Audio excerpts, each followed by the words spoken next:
જય સ્વામી વિદ્યાર્થી મિત્રો, નૈનેશભાઈ બી પટેલ સહજાન એજ્યુકેશનમાં આપ સૌનું હાર્દિક સ્વાગત છે. ધોરણ 12 સાયન્સમાં આજે આપણે ફિઝિક્સનો બીજો ભાગ સ્ટાર્ટ કરવા જઈ રહ્યા છીએ. બીજા ભાગનું પહેલું ચેપ્ટર નંબર 9, કિરણ પ્રકાશ શાસ્ત્ર અને પ્રકાશીય ઉપકરણો. પહેલા ભાગની અંદર 1 થી 8 ચેપ્ટર તમે જોયા હશે. આશા રાખું તમને ખૂબ જ મજા આવી હશે.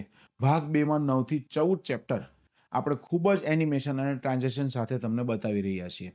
એટલા માટે કે તમે થિયરીને ખૂબ જ સરળતાથી અને ઓછા સમયમાં સમજી શકો, ફાસ્ટ રિવિઝન કરી શકો તથા એમસીક્યુને મગજમાં બેસાડી શકો.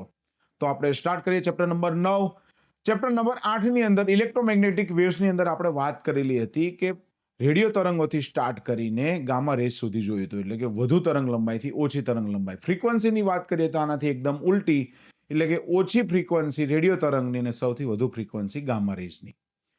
તો આ બધી જ ફ્રીક્વન્સીના ગાળામાં એક ગાળો એવો આવે છે કે જેના માટે આપણી આંખ સંવેદનશીલ છે, અને એ છે દ્રશ્ય પ્રકાશનો, 400 નેનોમીટરથી 700 નેનોમીટર.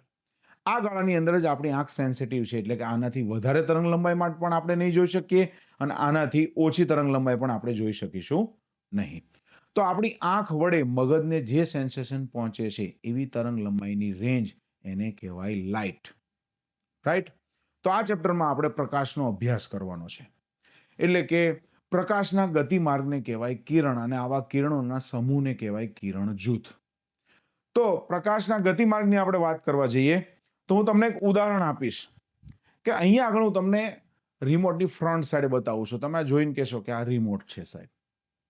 હવે બેક સાઈડ બતાવું તો વસ્તુ થોડી બદલાઈ જાય છે, પણ સ્વિચો નથી દેખાતી. ખ્યાલ આવે છે તમને? પણ આને કહેવાય તો રિમોટ જ. એમ જ સેમ પ્રકાશનું એવું છે કે પ્રકાશ પણ બે રીતે કામ કરે છે. એક પ્રકાશ સીધી રેખામાં એટલે કે કિરણ સ્વરૂપે ગતિ કરે છે, અને બીજી રીતે એટલે કે પ્રકાશ વેવના ફોર્મમાં એટલે તરંગના ફોર્મમાં ગતિ કરે છે. ચેપ્ટર નંબર 9 નું નામ છે રે ઓપ્ટિક્સ. એટલે કે આપણે આ ચેપ્ટરની અંદર પ્રકાશની સીધી રેખામાં કિરણ તરીકે ગતિ કરાવીશું, અને કિરણ તરીકે ગતિ કરાવીને એને અનુરૂપ ઘટનાઓ જેવી કે વક્રીભવન, વિભાજન, પૂર્ણાંતરિક પરાવર્તન, આ બધી ઘટનાઓનો અભ્યાસ કરીશું. આ બધી ઘટનાઓની એપ્લિકેશન સ્વરૂપે આપણે જોઈશું. પૂર્ણાંતરિક પરાવર્તનની ઘટનાના સ્વરૂપે ઓપ્ટિકલ ફાઇબર અને માઇક્રોસ્કોપ અને ટેલિસ્કોપ પણ જોઈશું. ચેપ્ટર નંબર 10 આના પછીનું, જેનું નામ છે વેવ ઓપ્ટિક્સ, તરંગ પ્રકાશશાસ્ત્ર, એની અંદર આપણે પ્રકાશને તરંગ સ્વરૂપે બતાવીશું, એટલે કે વેવના ફોર્મમાં. અને વેવના ફોર્મમાં બતાવીને યંગનો પ્રયોગ તથા વ્યતિકરણ, વિવર્તન અને ધ્રુવીભવનની ઘટનાઓ સમજાવીશું. તો આપણે વાત કરી ચેપ્ટર નંબર 9 અને 10 ની સમરીની. ચેપ્ટર નંબર 9 ની અંદર આપણે હવે સ્ટાર્ટ કરી રહ્યા છીએ. તો ચેપ્ટર નંબર 9 માં પહેલી વાત આપણે કરીશું પરાવર્તનના નિયમોની. પરાવર્તનના નિયમોની ધ્યાન આપજો દરેક. પરાવર્તનના નિયમોની અંદર પહેલી વાત છે કે લંબ સાથે ઓલવેઝ ખૂણો બનાવવાનો. તમારે લંબ સાથે આપાત કિરણે જે ખૂણો બનાવે એને આપાત કોણ થીટા કહેવાય. અને એવું ને એવું એ કિરણ સપાટી પરથી પરાવર્તિત થઈને લંબ સાથે જે ખૂણો બનાવે એને કહેવાય પરાવર્તિત કોણ થીટા. એટલે કે આપાત કોણ અને પરાવર્તન કોણનું મૂલ્ય સમાન હોય છે. અહીંયા આગળ બંને થીટા તરીકે જ દર્શાવેલા છે. બીજું, લંબ સાથે બનાવેલો ખૂણો એને જ કહેવાય આપાત કોણ. પરાવર્તિત કિરણ લંબ સાથે બનાવેલો ખૂણો એને જ કહેવાય પરાવર્તિત કિરણ. એટલે ચેપ્ટર નંબર 9 ની અંદર આપણે કોઈ પણ ખૂણા ગણીશું, પૂર્ણાંતરિક પરાવર્તનની ઘટનામાં કે પ્રિઝમમાં, બધી જ જગ્યાએ લંબ ડ્રો કરવો પડશે, અને લંબ સાથે બનાવેલો ખૂણો જ કન્સિડર થશે, નહીં કે સપાટી સાથે બનાવેલો. બરાબર છે? તો અંદર પરાવર્તનના નિયમોમાં પહેલી વાત કરે છે કે આપાત કોણ અને પરાવર્તન કોણ સમાન હોય છે. બીજી વાત કરે છે કે આપાત કોણ એટલે કે આપાત કિરણ, પરાવર્તિત કિરણ અને લંબ ત્રણે એક જ સમતલમાં હોય છે. અહીંયા આગળ સમતલ પણ આપણને ડ્રો કરીને બતાવેલું છે. ત્રીજાની અંદર વાત કરેલી છે કે લંબ સાથે આપાત કોણ બનાવે, એટલે કે લંબની બંને પરસ્પર વિરુદ્ધ દિશામાં હોય છે, આપાત કિરણ અને પરાવર્તિત કિરણ. આટલી વસ્તુ ભણ્યા પછી હવે આપણે ચેપ્ટરની અંદર જવું છે, અમુક વ્યાખ્યાઓ જોવી છે. વ્યાખ્યાઓ કેમ જોવાની? તો કે તમે જ્યારે દાખલા ગણશો, થિયરી જોશો, એમસીક્યુ જોશો, ત્યારે આ શબ્દ એટલે કે આ ટર્મિનોલોજીનો ઉપયોગ કરેલો હશે. અને વ્યાખ્યા જો તમે સ્પષ્ટ સમજાશો તો જ તમને દાખલાની કે એમસીક્યુની રકમ સમજાશે. રાઈટ?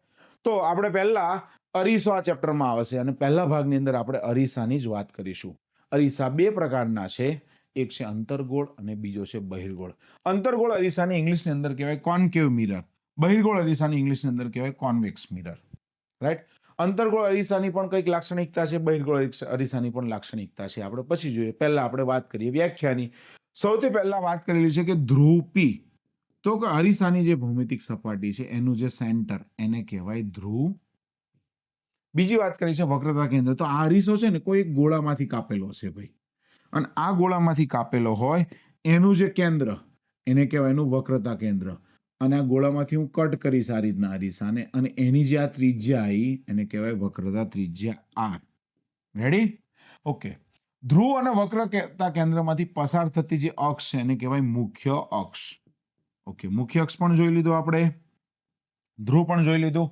હવે વાત કરીએ મુખ્ય કેન્દ્ર. મુખ્ય કેન્દ્ર એટલે કે અરીસાને સમાંતર કિરણો જે આપાત થશે, આપાત થઈ અને જે બિંદુ આગળ કેન્દ્રિત થતા દેખાશે અથવા તો જે બિંદુ એથી વિકેન્દ્રિત થતા હોય એવો આભાસ થતો હોય, આ બધાને કહેવાય મુખ્ય કેન્દ્ર. તમે કહેશો સાહેબ પેરેક્સિયલ કિરણો શું છે? પેરેક્સિયલ કિરણો એટલે શું? તો કે અરીસાની સપાટી પર જ્યારે આપાત થાય ત્યારે એકદમ નાનો નાનો ખૂણો બનાવે ધ્રુવ સાથે. આ નાના નાના ખૂણા બનાવે, આ બધા કિરણો કહેવાય પેરેક્સિયલ કિરણો. એટલે આ બધા પેરેક્સિયલ કિરણો જ છે. કેન્દ્ર લંબાઈ F જે ખૂબ જ અગત્યની વાત છે. કેન્દ્ર લંબાઈ F એટલે કે આપણું મુખ્ય કેન્દ્ર અને ધ્રુવ P વચ્ચેનું જે અંતર છે એને કહેવાય ફોકલ લેન્થ. ઇંગ્લિશની અંદર કહેવાય ફોકલ લેન્થ, ગુજરાતીમાં કહીશું કેન્દ્ર લંબાઈ. વાત કરો ફોકલ પ્લેનની. ફોકલ પ્લેન એટલે શું? તો કે મુખ્ય અક્ષને સમાંતર કિરણો ના હોય, એટલે અમુક થીટા ખૂણો બનાવીને આમ જતા રહેતા હોય કિરણો આ રીતના. ખ્યાલ આવે છે? તમને બીજા કલરની પેન ડ્રો કરીને બતાવું છું ફોકલ પ્લેન એટલે શું આખી વાત. જોજો, મુખ્ય અક્ષને સમાંતર ના હોય એવા કિરણોની વાત કરેલી છે આની અંદર. આ રીતના મુખ્ય અક્ષને સમાંતર ના હોય એવા કિરણો છે. આપાત થયા અને પરાવર્તિત થયા. બરાબર? હવે મુખ્ય અક્ષને લંબ એવું એક સમતલ રચીશ. આ સમતલમાંથી પસાર થતા આ સમતલને કહેવાય ફોકલ પ્લેન અને પસાર થતા કિરણોને કહેવાય પેરેક્સિયલ કિરણો. રેડી? તો આ બધી ટર્મિનોલોજી આપણે અત્યારે જોઈ લીધી કે જે આપણને આખું ચેપ્ટર સમજવામાં ખૂબ જ ઉપયોગી થવાની છે.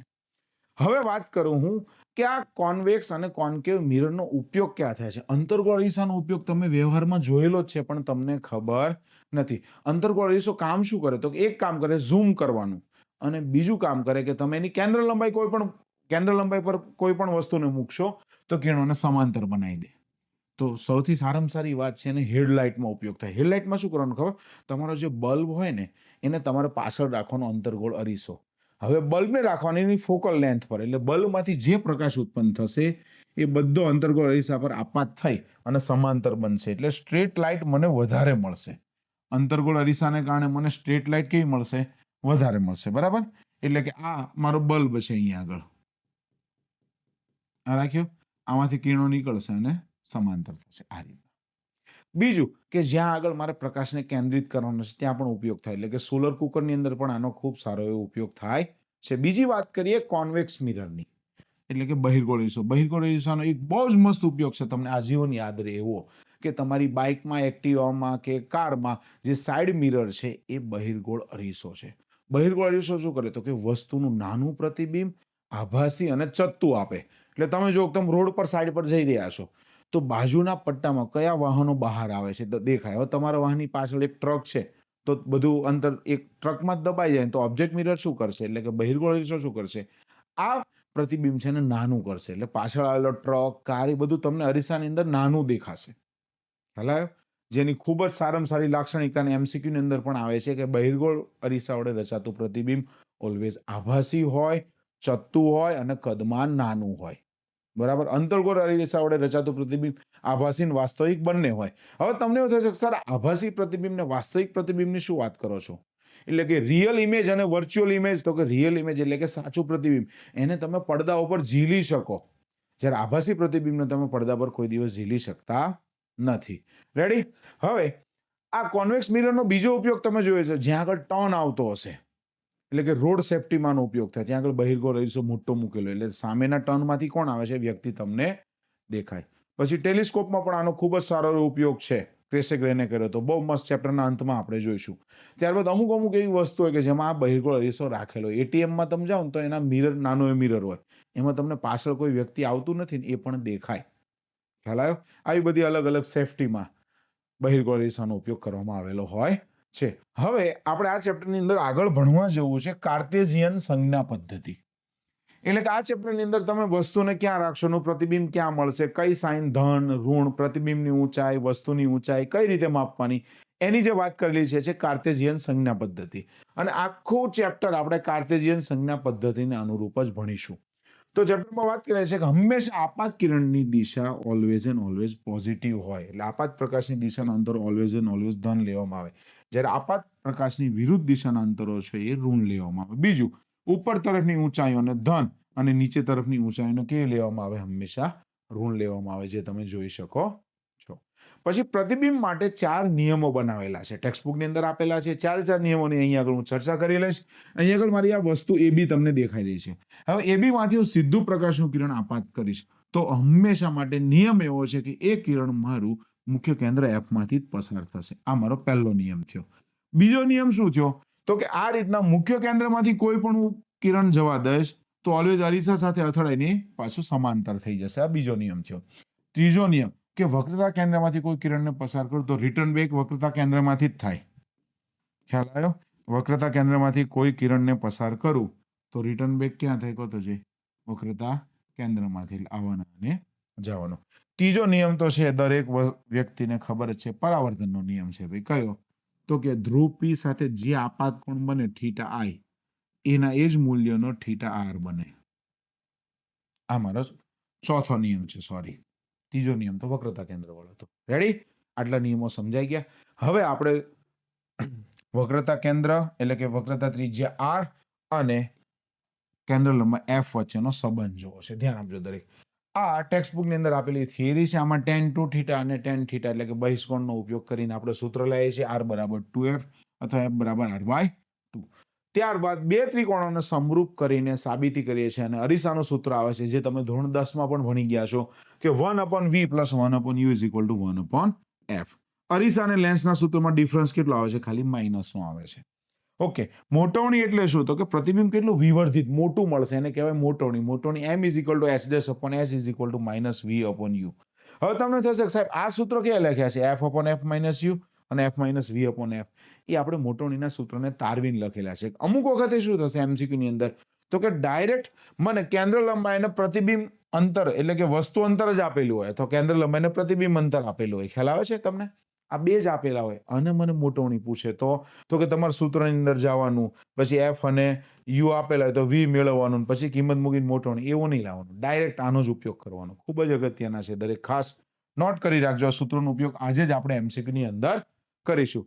તો કે સૌથી પહેલા MCQ સ્ટાર્ટ કરીએ. પ્રકાશના ગતિમાર્ગને શું કહેવાય? તો કે કિરણ કહેવાય. શું કહેવાય? કિરણ. આપાત કિરણ અને પરાવર્તિત કિરણ ખાલી જગ્યાની સામસામેની બાજુએ હોય છે. ક્યાં હોય છે? લંબની સામસામેની બાજુ. આ પરાવર્તનના નિયમનો ત્રીજો નિયમ છે. રેડી? એના પછી સમતલ અરીસા પર 30 ખૂણે આપાત થયા બાદ એક પ્રકાશ કિરણ આપાત થયા બાદ ખાલી જગ્યા જેટલું વિચલન અનુભવે છે. હવે જોજો, બહુ મસ્ત વાત છે. વિચલન કોણ પણ આપણે જોઈ લઈએ આની અંદર. આ મારું આપાત કિરણ છે થીટા I અને આ મારું પરાવર્તિત કિરણ છે થીટા R. મને કહે છે કે 30 ખૂણે આપાત થાય એટલે આ ખૂણો 30 ગણવાનો, હંમેશા લંબ સાથેનો ગણવાનો ભાઈ, આ નહીં ગણવાનો, સપાટી સાથેનો નહીં. આ 30 તો આ પણ કેટલો થશે? 30. હવે કિરણ મારું જતું હતું વાસ્તવમાં આમ સીધું અને ગયું આમ, એટલે બદલાણું કેટલું? એ જે બદલાણું એને કહેવાય એનું વિચલન કોણ. શું કહેવાય? વિચલન. એટલે યાદ રાખજો, વિચલિત થયું આટલું મારું કિરણ. જતું હતું સીધું, ગયું આમ, એટલે વિચલિત કયું છે? તો કે આટલું ડેલ્ટા જેટલું વિચલિત થયું. હવે જોજો, આ 30 તો આપણને ખબર છે સીધું જતું હતું, આ કેટલો હોય? 30. આ પણ 30 તો 180 માંથી 60 બાદ કરો જોઈએ તો કેટલા આવશે? 120 ડિગ્રી. એટલે વિચલન કોણ મારો કેટલો આવશે? 120 ડિગ્રી. બી એ મારો સાચો જવાબ થશે. રેડી? આગળ એના પછી MCQ જોઈએ. અરીસાનું સૂત્ર અને મોટવણીનું વાત કરીએ છીએ આપણે. બરાબર? સૌથી પહેલી વાત છે ગોળી અરીસાથી થતા પરાવર્તનના અભ્યાસમાં અંતરો કયા સ્થાનેથી માપવામાં આવે? તો કે અંતરો ઓલવેઝ એન્ડ ઓલવેઝ ધ્રુવ P. તમને ખબર તો અરીસામાં ભૌમિતિક અક્ષનું આ મુખ્ય કેન્દ્ર હતું, આ અરીસાનું સેન્ટર હતું, ભૌમિતિક સેન્ટર, એને કહેવાય ધ્રુવ P. એટલે બધા અંતરો અહીંથી માપવાના, આની સાપેક્ષે માપવાના. આગળ આપાત કિરણની દિશામાં મપાયેલ અંતરો ધન ગણાય અને આપાત કિરણની વિરુદ્ધ દિશામાં માપાયેલા ધન અંતરો કેવા કહેવાય? ઋણ કહેવાય. રેડી? ધન અને ઋણ. ગોળી અરીસા માટે વક્રતા ત્રિજ્યા R અને કેન્દ્ર લંબાઈ F વચ્ચેનો સંબંધ R = 2F અથવા F = R/2. બંને જે આપેલા હોય સાચા આપણે આન્સર કરવાના. ગોળી અરીસા માટે વસ્તુ અંતર, પ્રતિબિંબ અંતર v અને કેન્દ્ર લંબાઈ f વચ્ચેનો સાચો સંબંધ કયો છે? તો આપણને ખબર છે 1/v + 1/u બરાબર 1/f. પણ એવું સીધું આપણને એકે આપેલું નથી. તો 1/f નું શું કહેવાય? 2/r પણ કહેવાય. એટલે કે b એ મારો સાચો જવાબ થશે. બહુ ઉતાવળ નહીં કરવાની. જેટલું સહેલું એટલી ભૂલ પડવાની શક્યતા વધારે. માટે MCQ ને વ્યવસ્થિત વાંચવાનો, ટીક કરવાનો, પછી ફરી એક વખત વાંચી જવાનો અને પછી OMR શીટમાં ટીક કરવાનો. આટલો નિયમ બનાવવાનો તમારે. રેડી?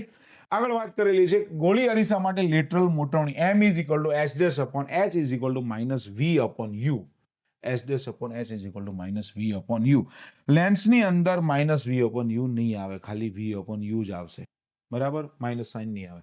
અરીસાની સમક્ષ કોઈ પણ અંતરે મૂકેલા પદાર્થનું પ્રતિબિંબ અરીસાની વસ્તુની પાછળ એટલા જ અંતરે મળે તો અરીસાનો પ્રકાર છે સમતલ અરીસો. તમને ખબર છે કે તમે તમારા ઘરે સમતલ અરીસામાં 2 ટાઇલ્સ દૂર ઊભા છો સમતલ અરીસાથી, તો પ્રતિબિંબની અંદર તમે 2 ટાઇલ્સ ઊભા છો.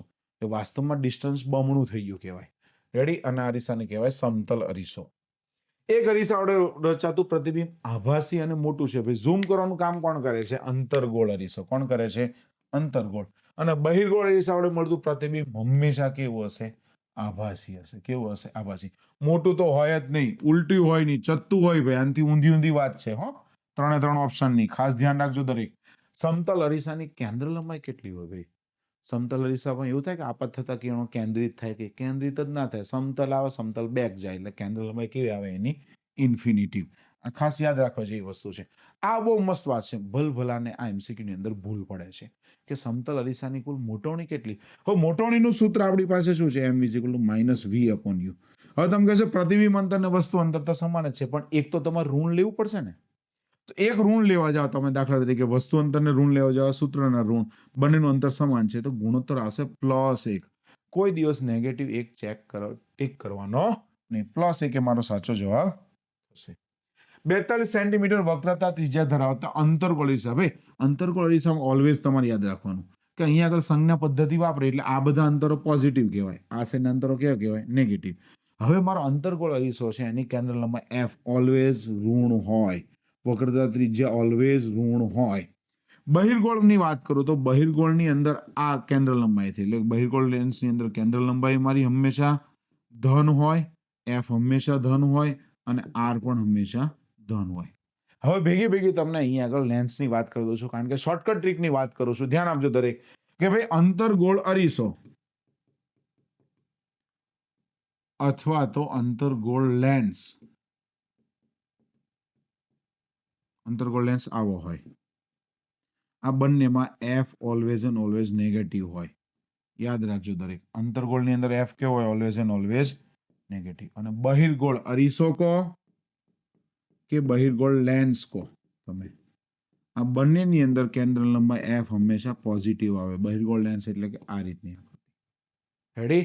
અંતર્ગોળમાં બધું ઋણ, બહિર્ગોળમાં બધું ધન. આ શોર્ટકટ ટ્રીક તમે યાદ રાખજો, કામ લાગશે એટલા માટે. તો અહીંયા આગળ આપણો MCQ અધૂરો રહી ગયો. ભાઈ 42 સેન્ટીમીટર વક્રતા ત્રિજ્યા, r બરાબર કેટલા આપેલા છે? તો કે -42 સેન્ટીમીટર આપેલા કે ભલે અંદર નથી લખ્યા, અંતર્ગોળ છે એટલે. તો f કેટલો થાય છે? r થી અડધો. ભાઈ r/2 એટલે કે -42/2 એટલે કે -21 સેન્ટીમીટર. કોઈ દિવસ +21 આન્સર ટીક કરવાનો નહીં. ક્લિયર છે? 20 સેન્ટીમીટર કેન્દ્ર લંબાઈ ધરાવતા બહિર્ગોળ અરીસાની સમક્ષ 10 સેન્ટીમીટરના અંતરે વસ્તુ મૂકતા મોટવણી કેટલી થાય? ચલો, આ આપણને શું કીધું છે? f કીધું છે. કેન્દ્ર લંબાઈ f. બહિર્ગોળ અરીસો છે એટલે પોઝિટિવ આવશે, +20 આવશે. અહીંયા આગળ શું કીધું છે? જો તો જઈ. રેડી? મોટવણીનું સૂત્ર મૂકું. m = f/f - u. કેમ એ વાપર્યું? ભાઈ f અને u આપ્યા છે તો એ જ વાપરવાનું. f મૂકી દો આપણા 20/20. આ સૂત્રના માઇનસ, આના -10. અહીંયા આગળ આવશે 20/20 + 10 એટલે કે 2/3. 2/3 મોટવણી થશે મારી. રેડી? આગળ એના પછીનો MCQ જોઈએ કે અંતર્ગોળ અરીસાની અક્ષ પર 20 સેન્ટીમીટર અંતર. અંતર્ગોળ અરીસો કીધો ભાઈ, કહી દો તો જોઈએ. વસ્તુ અંતર u = તો -20 સેન્ટીમીટર જ આવશે. ભાઈ અરીસાની કેન્દ્ર લંબાઈ 25, f = કેવો આવશે? -25. તો લેટરલ મેગ્નિફિકેશન ફરી m અને f જ આપેલો છે એટલે f અને u આપેલો છે. f/f - u. f મૂકો મારા -25/-25. આ સૂત્રના માઇનસ, આ વસ્તુ અંતરના -20 -25 ના છેદમાં +20 એટલે જવાબ કેટલા આવશે? નીચે -5 થયો એટલે કે 25/5 એટલે કે +5 એ મારો જવાબ થશે. હવે તમને એવો પ્રશ્ન થાય કે સાહેબ આની અંદર મોટવણી પ્લસ કેમ આવી ભાઈ? એ કહો મને. હું તમને કીધું આંતરગોળ અરીસો છે ભાઈ. મારી કેન્દ્ર લંબાઈ આપી છે 25 સેન્ટીમીટર. એફ કેટલા છે મારા? 25 સેન્ટીમીટર. અને વસ્તુ અંતર ક્યાં રાખી? જો તો 20 સેન્ટીમીટર. એટલે અહીંયા આગળ વસ્તુ રાખેલી છે મેં. રાઈટ? તો હંમેશા એફ ની અંદર જેવા જશો તમે અંતરગોળ અરીસામાં યાદ રાખો એફ ની અંદર ગયા મારું પ્રતિબિંબ આભાસી આભાસી અને આભાસી છે અને વસ્તુ કરતા મોટું. આટલું યાદ રાખવાનું છે દરેકે. બરાબર? એફ થી જેટલા બહાર એમાં કોઈ પ્રશ્ન નથી. બરાબર? એફ થી જેટલા અંદર જોશો એટલે મારું પ્રતિબિંબ કેવું થઈ જશે? તરત જ આભાસી અરીસાની સામેની સાઈડ મળે જે આપણે ઝીલી શકીએ નહીં. રેડી? બહિર્ગોળ અરીસામાં તો ટોટલી પ્રતિબિંબ આભાસી આભાસી ને આભાસી. પણ આની અંદર ખાલી એફ ની અંદર જાઓ. આ આપણો રેડ ઝોન એરિયા છે ભાઈ. આની અંદર તમે ગયા વસ્તુને લઈને એટલે પ્રતિબિંબ આભાસી આભાસી અને આભાસી. અંતરગોળ અરીસાની અક્ષ પર 25 સેન્ટીમીટર વસ્તુ રાખેલી છે. કેન્દ્ર લંબાઈ 20 સેન્ટીમીટર. તો મળતું લેટરલ મેગ્નિફિકેશન અંતરગોળ અરીસો છે યુ બરાબર ભાઈ છે -25 સેન્ટીમીટર. એફ બરાબર છે -20. જો હવે ભાઈ તમે જોયું કેન્દ્ર લંબાઈ કેટલી છે? જોયું તમે 20 છે. એફ બરાબર કેટલા છે? 20 સેન્ટીમીટર માઇનસ. અને વસ્તુ મારી અહીંયા આગળ છે એટલે જોજો તમે ઓલવેઝ મોટવણી ઋણ જ આવવાની. ચેક કરીએ આપણે. એમ બરાબર F upon F minus you જ વાપરીશ કારણ કે એફ અને યુ જ આપેલા છે. એફ છે મારા -20, યુ છે આ સૂત્રના માઇનસ, આ યુ ના -25. ચલો -20 ના છેદમાં -20 + 25 એટલે કે -20/5 એટલે કે -4 મોટવણી થશે. -4 એ મારો જવાબ થશે. આગળ અંતરગોળ અરીસાની અક્ષ પર 30 સેન્ટીમીટર અંતર એક વસ્તુ રાખેલી છે. કેન્દ્ર લંબાઈ છે 15. તો પ્રતિબિંબ અંતર કેટલો? બહુ એકદમ સિમ્પલ એન્ડ સોબર ભાઈ. મને કહે છે અમારો અંતરગોળ અરીસો છે એની અક્ષ પર હું 30 સેન્ટીમીટર અંતર એક વસ્તુ રાખું છું એટલે કે યુ મારા થઈ ગયા -30 સેન્ટીમીટર. ઓકે. કેન્દ્ર લંબાઈ છે મારી 15 એટલે કે એફ બરાબર છે -15 સેન્ટીમીટર. ઓકે. અને વી પ્રતિબિંબ અંતર વી પૂછ્યું છે તો આપણું સૂત્ર simple and સબર 1/v + 1/u = 1/f. ચલો મારે જોઈએ છે 1/v તો હું મૂકી દો 1/f - 1/u મૂકો 1/15 માઇનસ સૂત્રના માઇનસ આવશે 30. રેડી? તો હું 30 પહેલા લસા લઈ લઉં અને આને પ્લસ કરી દો 1/15 + 1/30. 30 મેં લસા લઈ લીધો ભાઈ. 30 ઉપર લેશ તો અહીંયા આગળ આવશે -2 અહીંયા આગળ મૂકીશ એટલે 1 આવશે એટલે -1/30. આ તો મારું આવ્યું ભાઈ 1/v. તો v બરાબર કેટલા થશે મારા? -30 સેન્ટીમીટર. એટલે કે અહીંયા આગળ જ મળશે. એટલે એક વસ્તુ બીજી તમને જોવા મળી કે હંમેશા તમે પ્રતિબિંબ એટલે વસ્તુ આર પર રાખો તો એનું પ્રતિબિંબ આર પર જ મળે. બીજી એક વિશેષતા કહી દો તમને એમસીક્યુ ની અંદરથી શીખવા જેવી કે પ્રતિબિંબની જેટલી હાઈટ હોય એટલી હાઈટનું ઉલટું પ્રતિબિંબ મળે. ખબર પડી? એટલે કે કોઈ મારો અંતરગોળ અરીસો છે એની કેન્દ્ર લંબાઈ દાખલા તરીકે એફ 15 સેન્ટીમીટર છે તો આર ઓલવેઝ એન્ડ ઓલવેઝ કેટલો થઈ જશે? મારો વક્રતા કેન્દ્ર સી કેટલા થઈ જશે? 30 સેન્ટીમીટર થઈ જશે. તો અહીંયા આગળ કોઈ વસ્તુને ઊભી રાખીશ તો એ વસ્તુનું એટલી ને એટલી સાઈઝનું અને ઉલટું પ્રતિબિંબ મને ત્યાં ને ત્યાં જ મળશે અને મોટવણી કેટલી મળશે? 1 મળશે. કેવી મળશે? -1 મળશે. કેમ? કે પ્રતિબિંબ ઉલટું મળે છે એટલા માટે. હવે આપણે જોઈ રહ્યા છીએ એમસીક્યુ નંબર 19 10 સેન્ટીમીટર કેન્દ્ર લંબાઈવાળા અંતરગોળ અરીસાથી 15 સેન્ટીમીટર 2 સેન્ટીમીટર ઊંચાઈની વસ્તુ મૂકેલી છે. તો ઊંચા પ્રતિબિંબની ઊંચાઈ અને એનો પ્રકાર શોધો. હવે આપણને f બરાબર -15 આપેલું છે. f બરાબર -10 આપેલું છે સેન્ટીમીટર. અરીસાથી વસ્તુ કેટલી દૂર મૂકેલી છે? જો તો 15 સેન્ટીમીટર અંતરે 2 સેન્ટીમીટરની હાઈટ છે. એટલે કે h ઓફ ઓરિજિનલ HO આપેલું છે. h ઓફ ઇમેજનરી આપણે મેળવવાનું છે. અને આ u બરાબર છે -15 સેન્ટીમીટર. તો મોટવણીનું સૂત્ર લખો m = h' અથવા hi/ho જે લખો તે. બરાબર? આપણે hi/ho વાપરો તો hi/ho જ વાપરીએ. રેડી? hi/ho f/f - u. ચલો કિંમત મૂકવા માંડો. f ની કિંમત કેટલી છે ભાઈ? -10. આ કેટલા છે? -10. આ સૂત્રના -15 hi મારે શોધવાનો છે. ho કેટલા આપેલા છે? 2 સેન્ટીમીટર આપેલા છે. ચલો મૂકો અહીંયા આગળ -10 ના છેદમાં +15 માંથી 10 જાય એટલે 5 વધે, અહીંયા આગળ HI/2, તો HI બરાબર શું થશે? આ 2 ઉપર જાય એટલે 20 - 20 ભાગ્યા 5 કેટલા આવશે? -4 સેન્ટીમીટર. એટલે કે વસ્તુ હતી 2 સેન્ટીમીટરની, ઉલટી દેખાય છે મને -4 સેન્ટીમીટર, એટલે કે બમણી થઈ. પછી મોટોની માઇનસ આવી એટલે કે વસ્તુનું પ્રતિબિંબ છે મારું વાસ્તવિક છે અને 4 સેન્ટીમીટર છે એવું કહી શકું. હવે આ ટોપિકનો આપણે છેલ્લો MCQ જોઈ રહ્યા છીએ. ધ્યાન આપજો દરેક. હવે કે 2 મીટર કેન્દ્ર લંબાઈવાળા એક બહિર્ગોળ અરીસાની અક્ષ પર એક વ્યક્તિએ અરીસાના ધ્રુવથી કેટલા અંતરે ઉભા રહેવું જોઈએ જેથી એનું પ્રતિબિંબ સાચી ઊંચાઈ કરતા અડધું મળે? હવે આને રિલેટેડ તો બહુ બધા MCQ બને ભાઈ. બરાબર, આપણે સિમ્પલ એક MCQ લઈને એનો કોન્સેપ્ટ ક્લિયર કરતા જઈએ છીએ. આના પરથી બીજા ઘણા બધા બની શકે અને બધા સોલ્વ કરી શકાય. તમે નહીં માનો, એક બુકના કોઈ પણ બહુ બધી બુકો લઈને એમાં MCQ બનાવેલા છે. એટલે આ MCQ જો કોઈ સોલ્વ કરશે ચેપ્ટર નંબર 9 ના, તો હું નહીં માનતો કે એને હવે કઈ બાકી રહેશે MCQ સોલ્વ કરવાનું. રેડી? તો 2 મીટર કેન્દ્ર લંબાઈ બહિર્ગોળ અરીસો છે તે F બરાબર +2 મીટર જ કહેવાય ભાઈ. વ્યક્તિએ કેટલું ઉભું રહેવું જોઈએ તેથી પ્રતિબિંબ કેટલું મળે? સાચી ઊંધાઈ કરતા અડધું, એટલે કે મોટવણી એની 1/2 મળે. બરાબર, કેટલા અંતર એટલે કે યુ પૂછ્યો છે મને. ચલો આમ નામ ના ખબર પડે. મોટવણીનું સૂત્ર શું છે? M બરાબર F/F - U જ છે. મોટોની જગ્યાએ મૂકી દો 1/2, F છે 2 - U એમના એમ લઈ જાઓ આ સાઈડ. 2 - U = 2 × 2 એટલે 4. તો U ને આ સાઈડ લઈ ગયા તો U = શું થશે? 4 આ સાઈડ આવે ને, એટલે કે -4 + 2 એટલે કે -2 મીટર. બરાબર, -2 મીટર અંતરે રહેવું પડે તો એનું પ્રતિબિંબ જે છે એનાથી અડધું દેખાશે. કોના માટે? બહિર્ગોળ અરીસા માટે. તો ચેપ્ટર નંબર 1 ની અંદર આપણે અરીસો, એની બધી વ્યાખ્યાઓ, પરાવર્તનના નિયમો જોયા. હવે ભાગ 2 આપણે જોયો છે વક્રીભાવના અંકનો. રેડી? જય સ્વામિનારાયણ.